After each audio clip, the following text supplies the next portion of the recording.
मोदी जी मानते हैं अब्दुल आपसे परेशान है, लेकिन रामेश्वर ने भी आपके राज्य में कोई तेल के कुएं नहीं खरीद लिए हैं। तेल छोड़ो, बेचारे की ऐसी हालत हो गई है कि सब्जियों के रेट सुनकर ही उसकी आंखों में पानी आ जाता है। बस पूछिए मत मोदी जी, हिंदुओं के तो इतने अच्छे दिन आ गए हैं कि दंगों को रोकने के लिए पुलिस ढूंढने से भी नहीं मिलती, लेकिन अगर हिंदू बच्चे नौकरी मांगने के लिए प्रोटेस्ट करते हैं तो इतनी पुलिस आ जाती है कि एक एक लड़के को पकड़ पकड़ कर ज्वाइनिंग लेटर दिया जाता है।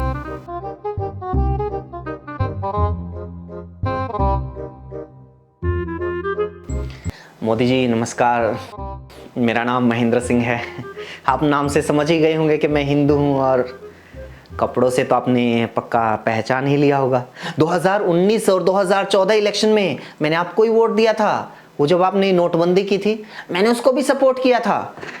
ये देखिए, मैंने बैंक की लाइन में खड़े होके सेल्फी भी ली थी स्माइल करते हुए। उसके बाद लॉकडाउन, ताली थाली, दिया बाती, आपने जो भी टास्क दी मैंने सबको फॉलो किया।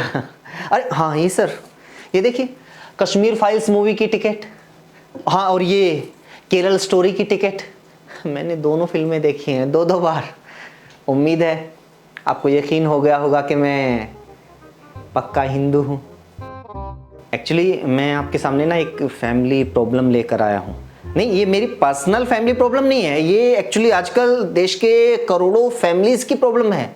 भगवान, बात यह है कि मेरे पापा, जिनको मैंने सारी जिंदगी सिर्फ खुद के रिश्तेदारों से दुखी देखा, चाचा ने गांव के मकान पर कब्जा कर लिया, ताऊ ने जमीन में से हिस्सा नहीं दिया, फूफा ने कर्ज लेकर वापस नहीं लौटाया, बुआ की डिमांड पूरी नहीं होती, चाची के नखरे खत्म नहीं होते, मामा में एटीट्यूड ज्यादा है, मामी में एरोगेंस बहुत ज्यादा है, बड़ा बेटा कहाँ नहीं मानता, छोटा बेटा कुछ नहीं जानता। जिन्हें सारी जिंदगी उनके हर रिश्तेदार से प्रॉब्लम थी, उन्हें अचानक से लगने लगा कि सारी प्रॉब्लम तो मुसलमानों की वजह से है। आजकल मेरे पापा को जिंदा रिश्तेदारों से ज्यादा डर मरे हुए औरंगजेब से लगता है। मेरे पापा जो 25 साल से हमें ये बता कर पका रहे थे कि देखो जब हम बच्चे थे तो देश में कुछ भी नहीं होता था, फिर देश में हरित क्रांति हुई, श्वेत क्रांति हुई, टेक्नोलॉजी आई, ग्लोबलाइजेशन हुआ, कार आई, कंप्यूटर आया, टेलीफोन आया, मोबाइल आया, इंटरनेट आया। तेरे दादा के टाइम भूखमरी थी, उनके पास साइकिल तक नहीं थी। फिर देखो मैंने तुम लोगों के लिए कोठी, बंगला, कार, स्कूटर, सारे मजे लगा दिए।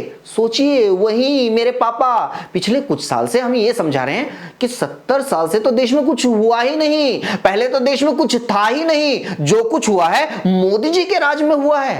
पापा छोड़िए, मेरा अपना छोटा भाई, वो तो आपका सपोर्टर भी नहीं था। मैंने फेसबुक के ऊपर एंजल प्रिया बन के आपके बारे में उसको दिन रात मैसेज फॉरवर्ड किए, तब जाकर वो आपका भक्त बना। अपने ही भाई से लड़की बन के गंदी गंदी चैटिंग की है मैंने आपके लिए, और उसका रिजल्ट क्या निकला?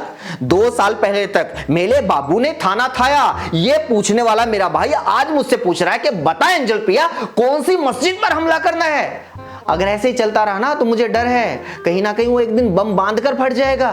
मेरे पापा और मेरे भाई की आदत हो गई है बात बात के ऊपर मुसलमानों का डर दिखाना। गलती से मैंने नौकरी की या मम्मी ने महंगाई की बात कर ली तो हमें मुसलमानों की आबादी पर ज्ञान दिया जाता है। उन लोगों को लगता है कि सिर्फ मोदी विरोध में मुसलमान सीधे 3 करोड़ से 30 करोड़ हो गए। मोदी जी, मेरे पापा पहले इतने सेंसिटिव थे कि वो मूवी देखकर रोने लग जाते थे, लेकिन जब से उन्होंने आपकी न्यूज़ देखनी शुरू की है तो वो ऐसे हो गए कि बेशक पूरे देश में दंगे हो जाएं, लोग मरते रहें, उन्हें फर्क ही नहीं पड़ता। इनफैक्ट रिटायरमेंट के बाद तो वो दंगों को एंजॉय करने लगे हैं। आप मानेंगे नहीं, 2014 से पहले मेरी फैमिली इतनी खूंखार थी कि सीवरेज का ढक्कन टूटने पर भी सीधे मनमोहन सिंह को भला बुरा बोलती थी। लेकिन अभी पिछली बारिश में हमारा सारा मकान पानी में डूब गया तो मेरे पापा ने नगर निगम वालों तक के खिलाफ एक शब्द नहीं बोला। पता है क्यों? क्योंकि बेशक मोदी जी देश ने आपको 350 सीटें दी हो, बेशक लोगों ने एक मजबूत सरकार बनाई हो, लेकिन फिर भी आपके समर्थकों को लगता है कि अगर किसी ने सरकार के खिलाफ एक भी शब्द बोल दिया तो आपकी सरकार गिर जाएगी। डर का ऐसा माहौल है कि आपके सपोर्टर्स को लगता है कि हमने सरकार से सस्ते टमाटर भी मांग लिए तो मुगल हमला कर देंगे, हमने सरकार से नौकरी या पेंशन मांग ली तो देश मुस्लिम राष्ट्र बन जाएगा, अगर हमने गलती से सस्ती शिक्षा, बेहतर हॉस्पिटल, सुरक्षित माहौल, इकोनॉमिक ग्रोथ, पूरी मजदूरी, एमएसपी, स्वच्छ हवा, साफ पानी, घोटालों की जांच, हत्यारे और बलात्कारियों पर कार्रवाई की मांग कर ली तो धर्म खतरे में पड़ जाएगा। अरे पढ़े लिखे नेताओं को वोट देने की बात करना भी गुनाह हो गया मोदी जी, और गलती से किसी के मुंह से ही निकल गया कि देश में अमन चैन और भाईचारा होना चाहिए, उसे तो देशद्रोही घोषित कर दिया जाता है। मोदी जी, मैं तो सिर्फ आपसे ये पूछने के लिए आया हूं कि क्या आप श्योर हैं कि इस तरीके से देश विश्वगुरु बन जाएगा? विश्वगुरु छोड़ो, क्या इस तरीके से ये देश भी रह पाएगा?